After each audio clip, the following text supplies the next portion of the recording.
Yeah. You're pregnant. Congratulations. Thank you. Hey, how you feel, girl? You pregnant? Hey, girl. Hey, she pregnant. How she feel? Oh no. What up? How you feeling? I need 2 breakfast burritos and a side of refried beef. He needs to come out now. Now. So we are now in the overnight period. She has gotten addiction medication again. This time it lasts 12 hours. They will check back on us at 8 o'clock in the morning. And she's having contractions consistently. Yeah, that hurt. She's slowly starting to feel them in her back. So, woo. Whoa. Woo. Y'all want to see my bed over there? Can y'all see it? Fire. FYAA. Yeah. Check me out. So we have just eaten dinner and we are all set and ready to go. I'm about to shower and then Kels is going to shower when she gets the chance to, when she's available to shower. And then hopefully, you know, we have a good night's sleep, or hopefully her water breaks and we go to labor and delivery. Who knows? Who knows? Anything to say? Those of you who love this pregnant thing, what's wrong with you? You just lied. This is terrible. She hasn't even gotten to the worst part yet, though, so. Whatevs. Oh my gosh, and those doggone cervical checks. Like, stop it. Stop it. Alright, you guys, we shall see you guys in the morning. Hi, Cooley Mob. Today is day 3 at the hospital. I'm trying to see what time it is. It's 1:44 a.m. And she has an oxygen right now because Jackson's heart rate just went up. Yeah, his heart rate just went up. But we are getting transferred to labor and delivery finally. So we're pretty excited. She has been having contractions, and They're terrible. they're terrible. Look at her.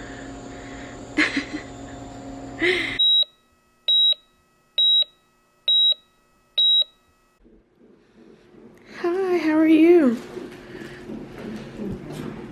In pain?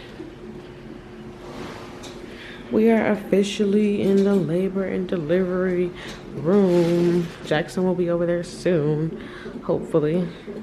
The way your face is looking. I totally thought that she was gonna have a bath, just in case she wanted to labor in there, but she does not. So, what else? You okay? You sure?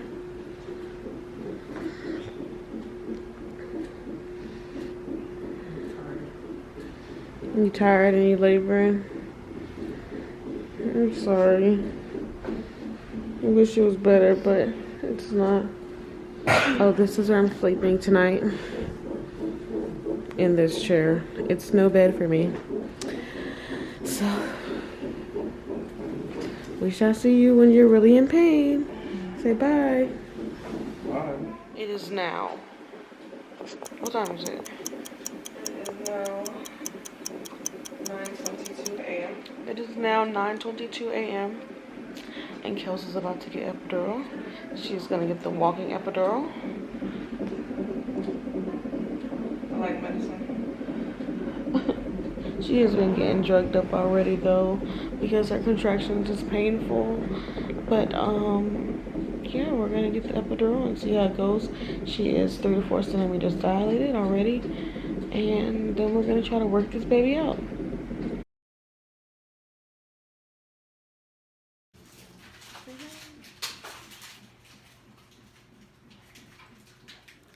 So Kels is out of surgery, and we are here. Jackson is there.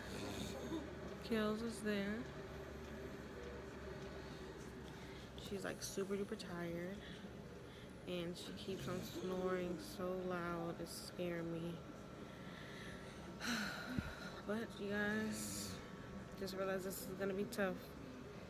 But Jackson is a really good baby. Like, he does not cry. His cry is so precious and cute. But yeah, this is our night. We're waiting to get transferred to a room. And in that room, we shall stay there until we leave.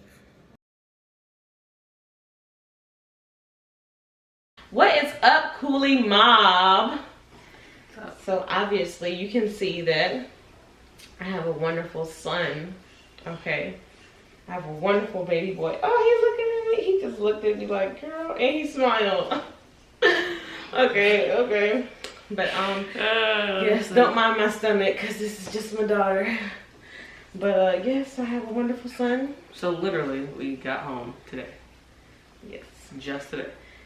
so for y'all to just think that we was like holding out, we was not. Like, life really happened. And I know y'all just watched like some like videos that y'all probably like, what is really going on? Like, we so confused. So we're just gonna like sit here and explain everything that happened. So day one was Thursday at like 11-ish o'clock. I was told my blood pressure was getting too high. I was originally supposed to be induced on the 9th. But because it was so high that they wanted to just induce me that day. So I'm like, cool. At this point, I'm still 0 centimeters dilated. Cervix still high. Cervix still high. Jackson was not trying to come out. He was just enjoying the food and whatnot. Enjoying life in the womb. So when we're like, okay. We get our bags, we go home, shower, come, we go back to the hospital, and what happens? Oh, and so they start the process Of induction. Right. And for people that don't know, induction is not like, okay, you're having the baby today. Yeah, let's just pop your water and baby coming out, woo! It's just a long process because we had to go from 0 centimeters, high cervix, everything, to 10 centimeters. Right. So they try this pill that goes behind your cervix, and they wait 6 hours. And so that didn't do enough progress, for what they needed out of me, because I needed at least 3 centimeters to go to labor and delivery. That was on a different floor. Right. So that was day one. Day one kind of passed because we had to wait the 6 hours. So after the 6 hours, they put another one in me, which is kind of similar. I don't know the names of these medications. They put a 12-hour one in her at that time. Yes, so 12 hours, and they stuck it behind my cervix. Mind you, I'm like screaming the whole time they have to check me. The whole time they're super sensitive. Super sensitive. So they put the second one in me. It works about 3 hours, and then it falls out because I guess the placement wasn't correct. So we had to start over the 12 hours, and they had to put another one in. So that was going into day 3. Right. So this is the third one they put in. And so, okay, I'm starting to feel this one. By now, I'm having I have about 1 centimeter, 2 centimeters, dilated. But for as long as I've been there, it should have been more. So, what was it? They put the second one in me, and then I start feeling contractions the whole time. So they gave me that medication, I had contractions from 3 p.m. until about 1 a.m. Yeah. From day 2 all the way into the full, day 3, full blown. Yeah, so at this point, I'm still around 2.5, 3 centimeters. So they just send me down to labor and delivery anyway. And so in labor and delivery, they start me on, what's it called? Pitocin?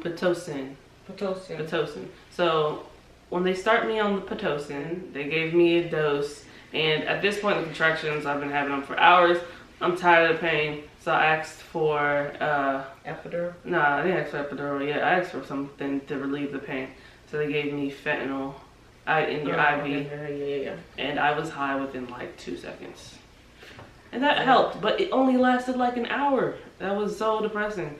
So in this process, through labor and delivery, it was probably a total maybe 12 hours Parents came, friends came, everybody, like people came, and no baby. So I get to about 5 centimeters. I'm like, okay, progress. But I literally stay at 5 centimeters for 7. No, you're at 5 centimeters and then they break your water. Oh, then they break my water, and then I stay there for like 7 hours. So the doctors are like, okay, what's going on? Because I'm supposed to be pushing by now. Meanwhile, her heart rate is going up and down. His heart rate is going up and down. So they're like, they keeping a close monitor on both of them, like, you know, like trying to stay within, drugging like both of them up because he inside of her. And contractions are the devil. So after that they gave me a walking epidural because the pain was getting bad. Because they're increasing the Pitocin at the same time.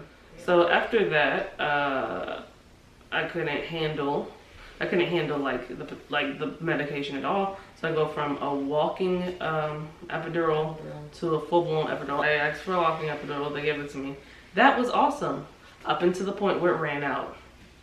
Or it stopped, like, because they gave you a button where you can put and get a higher dosage.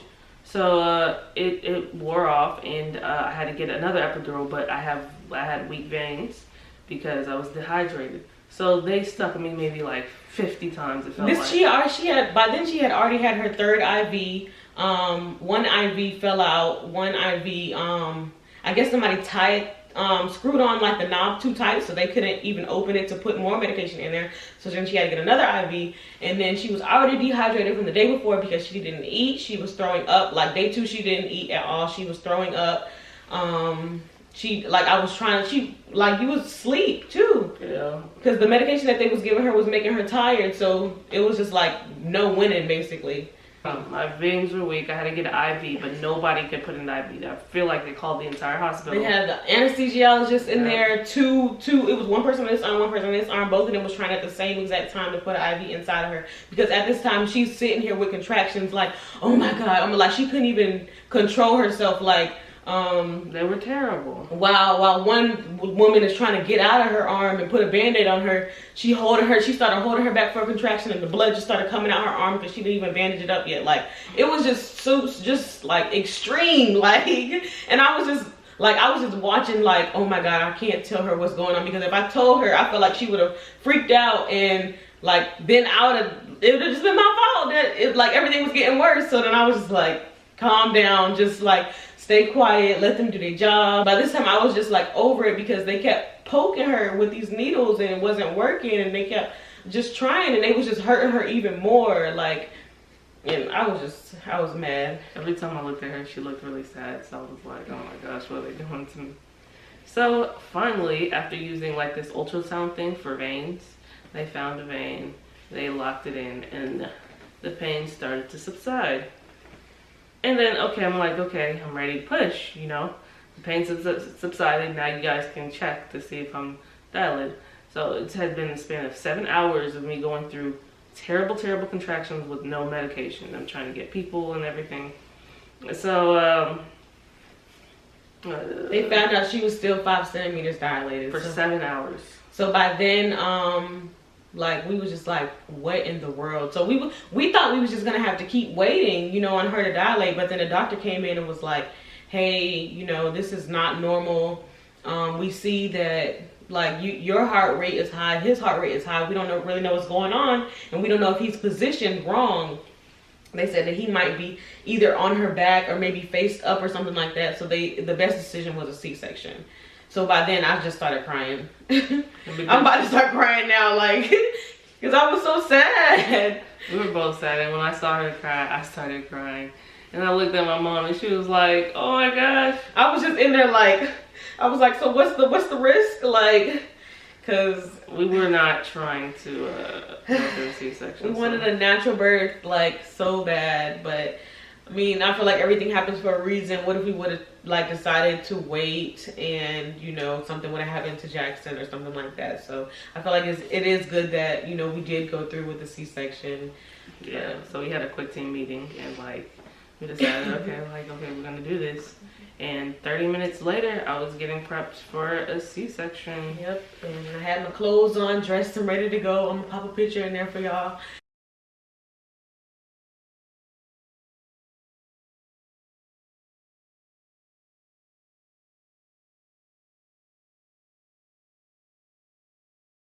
dressed and ready to go, and it was like, all right, we're ready for you. And I walked in. I couldn't even record at this point. I didn't even want to record. Like, stuff was getting so surreal that I was just like, all right, I need to. I was just worried about them. Like, I was just like, I'm like, this moment is for me. Like, so I just took as many pictures as I can. I didn't even want to take pictures. Like, once I saw Jackson come out and they showed me him, I just wanted him. Like, I wanted to grab him.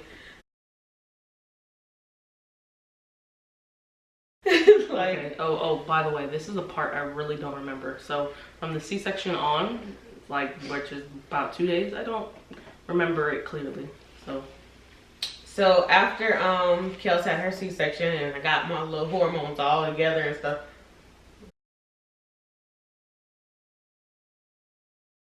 I need to get them together now. But I got them all together and stuff. I waited with Jackson while she was finishing up her surgery and everything like that. I knew something was wrong because it took her like 2 hours to get out of surgery.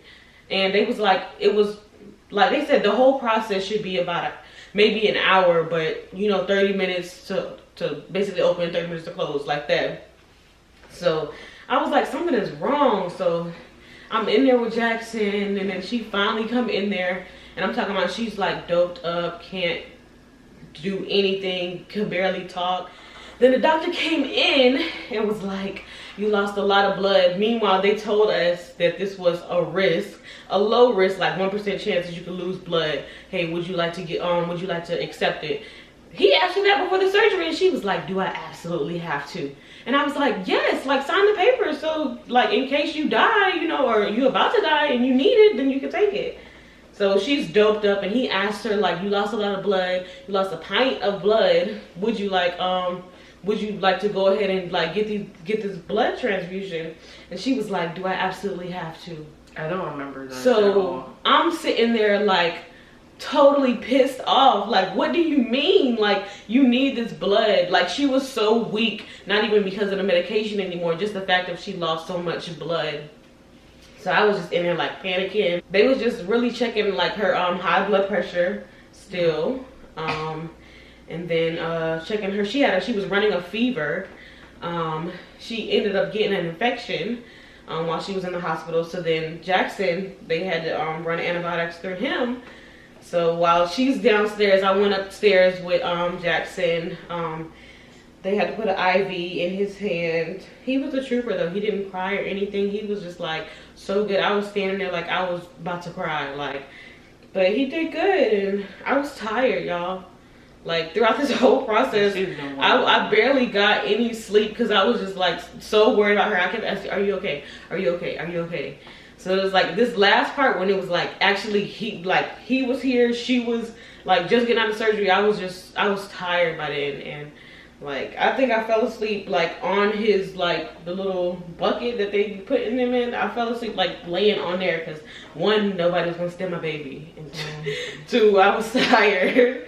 Yeah, so but after that they moved us upstairs into a room, and mind you, we got to the room. Recovery was only supposed to take like, yeah, so he was born, sorry guys, he was born at 2:15 a.m. and then she got out of surgery at like 4:54, and then he went me and him went up to go get his IV for his antibiotics at about 6 something. She got in the room at about 10 o'clock. So I'm supposed to be up all this time, and I'm tired down sitting here up, and then as like we get back in the room and I'm still up because Jackson is now, you know, we all together, and I see her and she's awake when I walk in the room, and she's like, hey, how are you guys doing? Because she was worried about me too. We had been separated for so long. I was like, what was up with Jackson? First thing, the question I asked was like, where's Jackson? Is my wife with him? Meanwhile, they didn't even pull the epidural out until day 5 afternoon. No, day 5 at like 11 o'clock at night.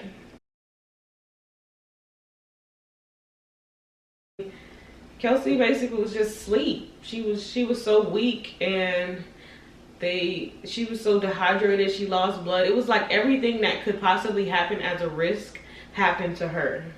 So at this point, I'm just like, okay, phone off. I don't even want no electronics. I'm just here with my son and with my wife. I was trying to make sure I was not gonna lose my wife at this point in time. Like, I don't know how Kennedy did not come throughout this time, because I was beyond like stressed and worked up and everything that you could possibly imagine. Like, I don't know, she just was like, all right, mommy, like, you got this, go and do your thing, be superwoman, and I'll see you later. She was superwoman. Like, and then every night after that, like, I just tried to let her get, like, after she was off the medication and they started slowly weaning her off the medication, I just tried to like be there for Jackson while she was recovering, basically. You know, like, I'm here for my wife and my son, like, gosh. So, that was the story. That's why we didn't really record too much. We didn't do too much. I mean, I couldn't have, and you know, she was emotionally unavailable to do so. Yeah. So I mean, I wish, you know, we could have this memory to show our kids and everything like that, but it was not. I'm sure Kelsey did not want to see herself cut wide open. And when I saw him get weighed, I went on the other side of the curtain, and they was like trying to put everything back inside it. I don't even know. All I know is I just looked like half a second, I saw a lot of blood, and I just looked the other way. I didn't even look straight walking because I didn't want to see it on my peripheral. So yeah, that's our story. And hopefully we'll have another one within hopefully, let's pray for a vaginal birth, a good birth, because right now I'm taking care of my son and my wife. She cannot do anything for 6 weeks. She cannot drive, anything like that. She cannot lift over 10 pounds. So in these 6 weeks, if he gets heavier than 10 pounds, she is not going to be able to lift him. And I mean, of course she'll hold him, because, you know, I'll give him to her, but she can't like pick him up. So, you know, super mom over here. Yeah, she is totally super mom. I told her this already. And yeah, you guys, we have our family. Right? This is the beginning of our family. So we're gonna be like, oh, you was the only child for a couple of days. You're gonna be right. So my stomach totally got bigger here. Want to hold him? Let me click.